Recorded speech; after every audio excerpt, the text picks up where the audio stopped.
গল্পের শুরুতেই লি আর ইফিকে দেখা যায়। আজ তাদের এনগেজমেন্ট। ইফিকে দেখে বোঝাই যাচ্ছে সে কতটা আনন্দে আছে। আজ তাদের দুজনের ভালোবাসার পূর্ণতা পেল। এনগেজমেন্টের শেষে লি ও ইফি দুজনে মিলে কেক কাটবে, এমন সময় তাদের সামনে কেউ একটা মুরগি ছেড়ে দিলে ভুলবশত ইফি সেই মুরগিটাকে আঘাত করে বসে। আর সেই রক্তাক্ত মুরগি দেখে ইফি খুব ভয় পেয়ে যায়। লি কোনো রকমে তাকে সামলায়। তখনই সেখানে টুপি পরা এক অজ্ঞাত ব্যক্তিকে দেখা যায়, যে এই ঘটনার পরেই সেখান থেকে বেরিয়ে যায়। কিছুদিন পর ইফি বাইরে থেকে ফিরছিল। সে সিঁড়ি দিয়ে ওঠার সময় লক্ষ্য করে সিঁড়িতে কেউ B207 লিখে রেখেছে। এবার এটার অর্থ কি তা তোমরা গল্প এগোলেই জানতে পারবে। ইফি বাড়ি ফিরলে দেখা যায় লি এর ফোনে কোনো এক আননোন নাম্বার থেকে ফোন আসছে। ইফি লিকে ফোনটা দেয়। লি ফোনের ওপারে থাকা ব্যক্তিকে অ্যাভয়েড করে নিজের ফোনটা বন্ধ করে দেয়। ফোন বন্ধ করে দেওয়ায় ইফির কেমন যেন সন্দেহ হচ্ছিল, কিন্তু সে লিকে কিছু বলে না। রাতে তারা দুজনেই ঘুমাচ্ছে, এমন সময় ইফি ঘুম থেকে উঠে লি এর ফোনটা নিয়ে সেই আননোন নাম্বারে ফোন করে, কারণ তার সন্দেহ ছিল কে এমন ফোন করেছিল যাতে লি নিজের ফোনটা বন্ধ করে দিল। ইফি সেই নাম্বারে ফোন করলে জানতে পারে এটা কোনো হসপিটালের নাম্বার। হসপিটালের নাম্বার শুনে ইফির কেন জানি না লি এর প্রতি সন্দেহ আরো বেড়ে যায়। বিয়ের পর লি ও ইফি দুজনেই প্রথমবারের জন্য ইফির বাড়িতে আসবে, যে কারণে তার বড় দিদি, জামাইবাবু এবং তার ছোট দিদি সবাই বাড়িতে ছিল। সবাই একসাথে খাবার খাচ্ছে, এমন সময় জামাইবাবুর শরীর খারাপ হলে সবাই তাকে নিয়ে ব্যস্ত হয়ে পড়ে। ঠিক সেই মুহূর্তেই লি এর ফোনে আবারও সেই আননোন নাম্বার থেকে ফোন আসে, যা দেখে ইফির সন্দেহ আরো তীব্র হয়। ফোনটা ধরে সে এবার জানতে পারে এটা হেলথ কেয়ার সেন্টার নামে একটা হসপিটাল। ইফি ওই হসপিটালে গিয়ে পৌঁছায়, যেখানে নার্স একটা মেয়েকে হুইল চেয়ারে করে নিয়ে আসছে। নার্স বলে B207 এর পেশেন্টটাকে আমি নিয়ে যাচ্ছি। B207 নামটা শুনে ইফির কেমন যেন মনে হয়। সে মনে মনে ভাবে এই নাম্বারটা তো আমি আগেও কোথাও দেখেছি। তার মনে পড়ে বিয়ের পরের দিন লি এর বাড়িতে ঢোকার পথে সে এই নাম্বারটা দেখেছিল। সঙ্গে সঙ্গে ইফি সেই মেয়েটার কাছে যায়। ফোন থেকে তাদের বিয়ের একটা ছবি দেখিয়ে ইফি তাকে বলে তুমি কি লিকে চেনো? নার্স জানায় এই মেয়েটা কথা বলতে পারে না, যে কারণে ইফি নার্সকে লিয়ের ছবি দেখিয়ে জিজ্ঞেস করে এই ব্যক্তি কখনো এই মেয়েটার সাথে দেখা করতে এসেছে? নার্স বলে হ্যাঁ, ইনি তো আসেন, আর মেয়েটার হসপিটালের বিল ইনি দেন। এই শুনে তো ইফি ভাবে লি কেন এখানে আসে, আর এই মেয়েটার সাথে লি এর কি সম্পর্ক? ইফি এই সব ভাবনায় ডুবেছিল। ঠিক তখনই হসপিটালে লি এর বর্দি আসে। ইফির কাছে এসে বলে এই মেয়েটার নাম মোমো, এ আমাদের ছোট বোন। 3 বছর আগেও মোমো একদম সুস্থ ছিল। বিদেশ থেকে পড়াশোনা করে সে দেশে ফিরেছিল। দেশে ফিরে তার একটা ছেলের সাথে সম্পর্ক হয়। বেশ কয়েক মাস সে খুব আনন্দে ছিল। মোমো ছেলেটাকে বিয়ে করতে চেয়েছিল, কিন্তু বিয়ের দিন সে জানতে পারে ছেলেটা তাকে ঠকিয়েছে। ওয়েডিং ড্রেস পরে মোমো দীর্ঘ সময় অপেক্ষা করলেও সে আর ফেরেনি। পরের দিন লি মোমোর খোঁজ নিতে গেলে দেখে জ্ঞান হারিয়ে মোমো বিছানায় পড়ে আছে। এই ঘটনার পর থেকেই মোমোর এই অবস্থা। ইফি বলে আমি তো লিয়ের স্ত্রী, তাহলে সে আমাকে এই বিষয়গুলো কেন জানালো না? দিদি বলে ঘরে যদি অসুস্থ বোন থাকে তাহলে কি তুমি লিকে বিয়ে করতে রাজি হতে? তাই বড় দিদি হিসেবে আমি লিকে সত্যিটা লুকাতে বলেছিলাম। তুমি প্লিজ লিকে ভুল বুঝো না। লি সেখানে আসলে ইফির লিকে নিয়ে সব ভুল ধারণা ভেঙে যায়। ইফি বুঝতে পারে লিকে সন্দেহ করাটা তার কত বড় ভুল ছিল। ইফি লিকে বলে আমি তোমার স্ত্রী, তাহলে তুমি আমার থেকে এত বড় ঘটনাটা কেন লুকিয়ে গেলে? তুমি প্রমিস করো আজকের পর থেকে আর কোনো কথাই তুমি আমার থেকে লুকাবে না। লি ইফিকে প্রমিস করে। এরপর ইফি তার বর্দির কাছে বাড়ির লোনের কিছু অংশের টাকা চাইতে গেলে তার বর্দি বলে সে যেন ছোট দিকে এই বিষয় না বলে, যদিও ইফি তার ছোট দিদিকে পুরো বিষয়টা আগেই জানিয়েছিল।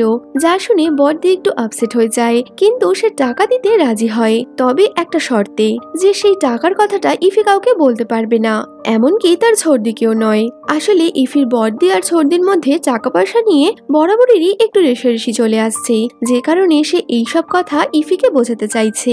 রাতে লি ইফিকে নিয়ে তাদের একটা অফিস পার্টিতে যায়, যেখানে লিয়ের এক বিজনেস পার্টনার আসে এবং তারা সবাই মিলে ড্রিঙ্ক করছিল। তো লিয়ের বিজনেস পার্টনার ইফিকে ড্রিঙ্ক করতে জোরাজুরি করলে ইফি প্রথমে রাজি হয় না, কিন্তু লিয়ের বিজনেসের কথা চিন্তা করে সেও ড্রিঙ্ক করে। আর ড্রিঙ্ক করা মাত্রই ইফি কিছুটা অসুস্থ অনুভব করলে সে ওয়াশরুমে যায়। লি তাকে সামলাতে চাইলেও তার বিজনেস পার্টনার লিকে আটকে রাখে, যে কারণে ইফি রাগ দেখিয়ে পার্টি থেকে বেরিয়ে আসে। লি তাকে মানানোর অনেক চেষ্টা করলেও রাতের অন্ধকারে ইফি একা একাই বাড়ি ফেরার সিদ্ধান্ত নেয়। লি ইফির পেছনে যেত, কিন্তু দেখা যায় ওই বিজনেস পার্টনার নেশার ঘোরে লিকে নিয়ে কোনো একটা গেমিং পার্লারে চলে যায়। এই সব কাণ্ড কারখানার মাঝে দূরে সেই টুপি পরা অজ্ঞাত লোকটা বসে আছে। ইফি একা একা রাস্তা দিয়ে হাঁটছে, আর হঠাৎই ওই টুপি পরা ব্যক্তি ইফিকে ফলো করে। আর ওই ব্যক্তি ইফিকে ধরেই ফেলতো, কিন্তু তখনই সেখানে লি চলে আসায় ওই ব্যক্তি ইফির কোনো ক্ষতি করতে পারে না। পার্টি থেকে এইভাবে চলে আসায় ইফি লিয়ের ওপর অনেক রেগেছিল। বাড়ি ফিরে লি তাকে কোনো রকমে মানায়। পরের দিন সকালে কলিং বেলে ইফির ঘুম ভাঙে। দরজা খুললে সে বাইরে কাউকেই দেখতে পায় না, কিন্তু তারপরেই সে টুপি পরা অজ্ঞাত ব্যক্তি ইফির ওপর হামলা করে বসে। ইফি দেখে ঘরের বাইরে দাঁড়িয়ে লি এই সবকিছুই দেখছে, কিন্তু সে কিছুই করছে না। কিন্তু কেন? ইফির ঘুম ভাঙলে বোঝা যায় এটা ইফির স্বপ্ন ছিল। ঘুম ভাঙলে ইফি ছটপট করতে থাকে। লি তাকে সামলায়। কিছুদিন পর ইফি নতুন বাড়িতে শিফট হলে পরিবারের সবাই সেখানেই উপস্থিত ছিল। সেখানে লিয়ের বার্থডে ছেলের কাছে ইফি মোমোর ফটো পায়। ফটোতে মোমোর পাশে একটা ছেলে রয়েছে, কিন্তু ফটোটা ছিঁড়ে যাওয়াতে ছেলের মুখটা ইফি দেখতে পায় না। হসপিটালে গিয়ে ইফি মোমোকে সেই ফটোটা দেখিয়ে বলে, মোমো দেখো তো তুমি ছবিটা চিনতে পারছো কিনা। ফটো দেখে মোমো হঠাৎই কাঁদতে শুরু করে। ইফি ভাবে ভালোবাসার দাগ খায় যে মেয়েটা পাথর হয়ে গেছিল, হঠাৎই একটা ছবি দেখে সে এমন কেন করলো। ইফি প্রচন্ড ভয় পেয়ে নার্সকে ডাকে। রাতে ইফি পুরো বিষয়টা লিকে জানায়, যা শুনে লি ইফির ওপর প্রচন্ড রেগে যায়। সে বলে, তুমি একটা ফটো দেখিয়ে আমার বোনকে সুস্থ করতে চাইছো, তুমি চাইছো সে আরো বেশি কষ্ট পাক। লিকে রাগতে দেখে ইফি তার কাছে ক্ষমা চায়। লি বলে, ছোটবেলা থেকেই আমি মোমোকে বিভিন্ন ঝড়ঝাপটা থেকে প্রোটেক্ট করেছি। কেবলমাত্র তার ভালোবাসার আঘাত পাওয়ার বিষয়টায় আমি তার পাশে থাকতে পারিনি, যে কারণে আজ তার এই অবস্থা। লিয়ের তার বোনের প্রতি এই ভালোবাসা দেখে কোথাও না কোথাও ইফি লিয়ের আরো কাছাকাছি চলে আসছিল। সকাল হলে ইফি ঘুম থেকে ওঠে। দরজা খুলে আগের দিনের মতোই আবারও সেই মুখোশ পরা অজ্ঞাত ব্যক্তি ইফির ওপর হামলা করে। নিজেকে বাঁচানোর চেষ্টায় ইফি বিছানার পাশে থাকা একটা কাচের ফুলদানি দিয়ে ওই ব্যক্তিকে আঘাত করে। ইফি প্রচন্ড ভয় পেয়ে গেছিল।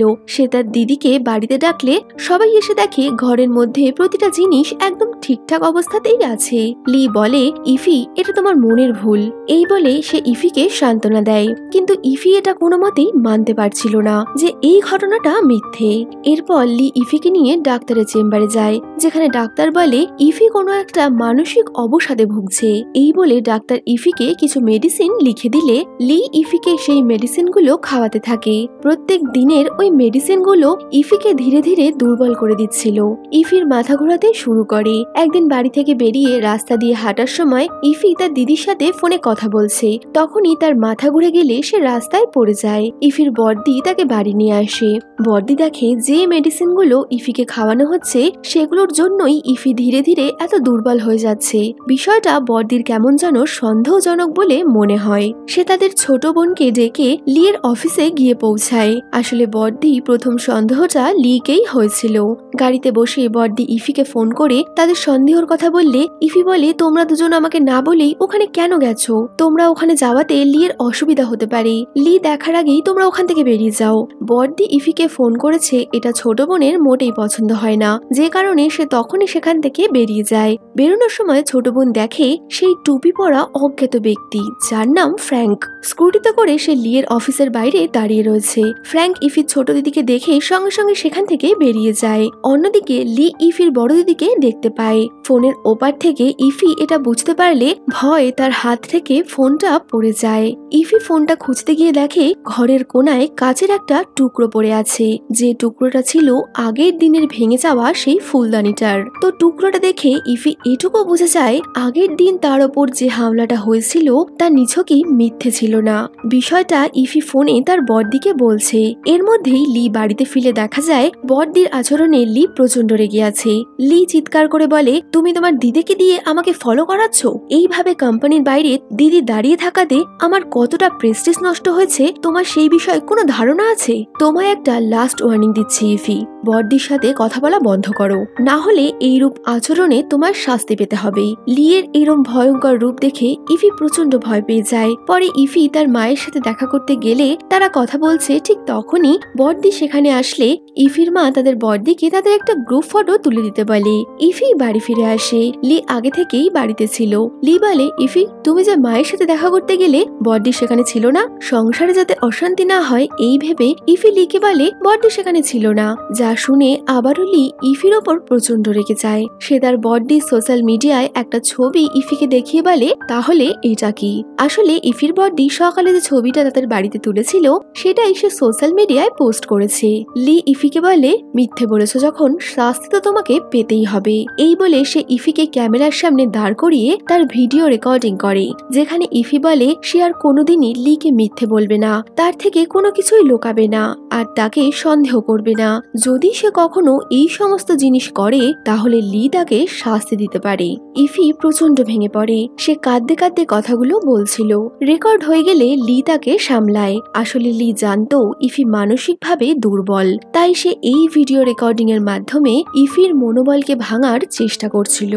এই ঘটনার পর থেকে ইফি তার দিদিদের এড়িয়ে চলতে শুরু করে। দিদিরা তার সাথে কথা বলতে এলেও ইফি তাদের সাথে কথা না বলেই চলে যায়। বিষয়টা দিদিদের মোটেই পছন্দ হয় না, কিন্তু বোনের কথা চিন্তা করে তারা লিকে ফলো করতে শুরু করে। লিকে ফলো করতে গিয়ে ছোটদি আবারও ফ্র্যাঙ্ককে দেখতে পায়। ফ্র্যাঙ্ককে ফলো করে ছোটদি একটা সেমিনারে চলে আসে। সেমিনারে ইফির দিদির সাথে সেখানকারই একজন ব্যক্তির তর্ক বিতর্ক লাগলে সেই সুযোগে ফ্র্যাঙ্ক লিয়ের প্রজেক্টের একটা পেন ড্রাইভ নিয়ে পালিয়ে যায়। অন্যদিকে ইফি যতবারই হসপিটালে মোমোর সাথে দেখা করতে আসে প্রতিবারই লিয়ের দিদি সেখানে চলে আসে। বিষয়গুলো ইফির মোটেই স্বাভাবিক বলে মনে হয় না। হসপিটাল থেকে বাড়ি ফিরলে ইফি তার প্রতিবেশীর সাথে কথা বললে ইফি জানতে পারে প্রতিবেশীর বাড়িতে একটা সিসিটিভি ক্যামেরা আছে। ইফি ওই সিসিটিভি ক্যামেরার ফুটেজ চেক করে আর দেখা যায় সেদিন সত্যিই কেউ ইফির ওপর অ্যাটাক করেছিল, অর্থাৎ সে কোনো মানসিক অবসাদে ভুগছে না। বিষয়গুলো ইফি তার দিদিদেরকে বলে। সেখানেই ইফির ছোটদি ওই কালো টুপি পরা অর্থাৎ ফ্র্যাঙ্কের কথা তোলে। ইফি তার দিদিদেরকে ইনভেস্টিগেশন চালিয়ে যেতে বলে। এরপর দেখা যায় ইফি মেডিসিন নেওয়া বন্ধ করে দেয়, কিন্তু সে লিকে দেখাতো সে মেডিসিন নিচ্ছে, কারণ সে বুঝে গেছিল এই মেডিসিন নিলে ধীরে ধীরে সে মানসিক রোগীতে পরিণত হবে।